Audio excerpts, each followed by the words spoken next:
আপনারা তো সেনা সদর থেকে রওনা দিলেন বঙ্গভবনে, নেতারাও গেলেন, একজনকে বোধহয় হেফাজতের ফয়জুল্লাহকে বোধহয় নেওয়া হয়নি, ফয়জুল্লাহ সাহেবকে। আপনারা বঙ্গভবনে কটায় গিয়ে পৌঁছলেন?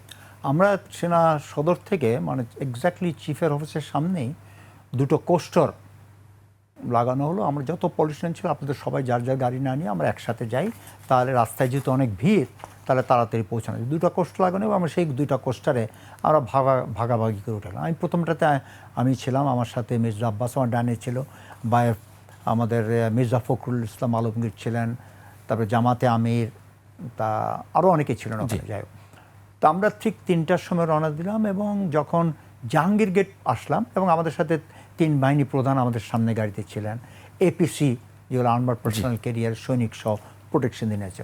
জাহাঙ্গীর গেটে আমাদের ফার্স্ট স্টপ হলো।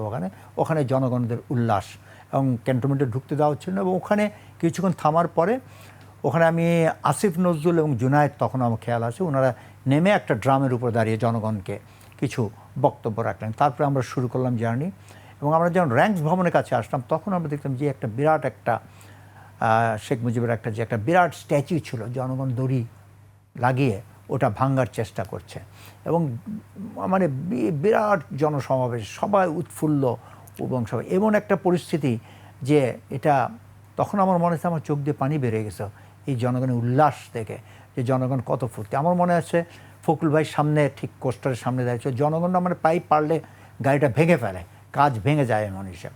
তো অনেকে এসে ফখরুল ভাইকে দেখে অনেক হাত নাড়ালেন এবং সবাই স্বাগত জানেন। অনেকে আবার হাতে কিছু কিছু বিভিন্ন আর্টিফ্যাক্ট যারা গণভবন থেকে নিয়ে আসছে, একজন 2টা মুরগি নিয়ে আসলো হাতে করে এবং যে ফখরুল ভাইকে উপহার দিতে ছিল, এই মুরগি আমি গণভবন থেকে এনেছি। তো যাই এরকম ওই গাড়িতে তো জিএম কাদের সাহেবও ছিল, সবাই ওনারা কি অবস্থায় ছিলেন? সবাই ছিলেন, সবাই গাড়িতেই, ওই গাড়িতেই। না ওনারা কি উল্লসিত বা ওনারা কি? আমি তো অ্যাকচুয়ালি সামনের দিকে ছিলাম, পিছনের দিকে আর জনগণের উল্লাস থেকে আমিও নিজে অভিভূত ছিলাম। আমি ফ্যাক্টলি আমার সামনে যারা পাশে আছে তাদেরটাই আমি খেয়াল করতে পেরেছি। আর তারপরে তো আমরা ঠিক এইভাবে আমরা পৌঁছতে ঠিক সন্ধ্যা 7টার দিকে আমরা গণভবনে পৌঁছালাম। তো ইট ওয়াজ টাইম ফর মাগরিব প্রেয়ার। তো আমরা আগে সবাই নামাজ পড়লাম। নামাজ পড়েই আমরা বঙ্গভবনের যেই মেইন কনফারেন্স রুম, ওখানে সবাই বসলেন, ফখরুল ভাই ফার্স্ট, তারপর জামাতের আমির, এইভাবে সিনিয়র সঙ্গে বসলেন। এবং আমি যেখানে আমার বাম পাশে ছিল ডিজিএফআই চিফ, 3 সার্ভিস চিফ এবং অন্যান্য সিনিয়র জেনারেল যারা ছিল এখানে ছিল এই সাইডে। তো যাক, তো ওখানে ফখরুল ভাই পৌঁছে ওনার বক্তব্য রাখার পর ফার্স্ট ওনার ডিমান্ড ছিল ম্যাডাম বেগম খালেদা জিয়াকে এই মুহূর্তে ওনাকে রিলিজ করতে হবে। জি। তো এই কথাটা বলা মাত্রই তখন রাষ্ট্রপতি বললেন যে দেখেন, আমরা তো কয়েকদিনের মধ্যে একটা সরকার গঠন করব, সেই সরকারি ডিসিশনটা নিক।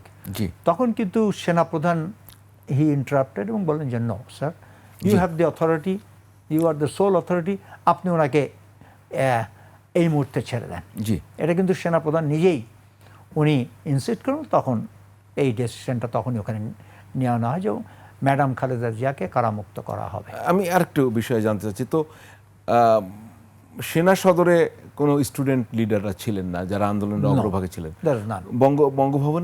বঙ্গভবনে ওই সময় ছিল না। শেষের দিকে 2জন এসেছিল, একটা ছেলে একটা মেয়ে দেখেছিলাম, যারা পরবর্তীতে ওই বঙ্গভবনের সামনে পোর্টিকের ওখানে টিভি চ্যানেলসগুলো ইন্টারভিউ নিচ্ছিল। তখন আমি কিন্তু পরবর্তীতে ওই 2জনকে আমি কখনো পরবর্তীতে দেখিনি, কখনো আমার সাথে দেখা হয়নি।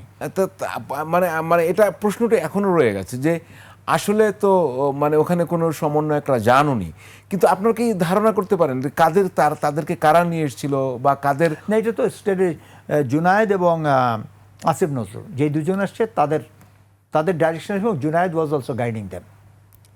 আর আসিফ নজরুল সাহেব কি এদেরকে পরিচয় করিয়ে দিয়েছেন? ওখানে সবার সামনে পরিচয় করিয়ে দেয়নি। যখন জিজ্ঞাসা করে কারা এবং যখন ইন্টারভিউ নিচ্ছিল তখনই বুঝলাম যে they were introduced as the student leaders.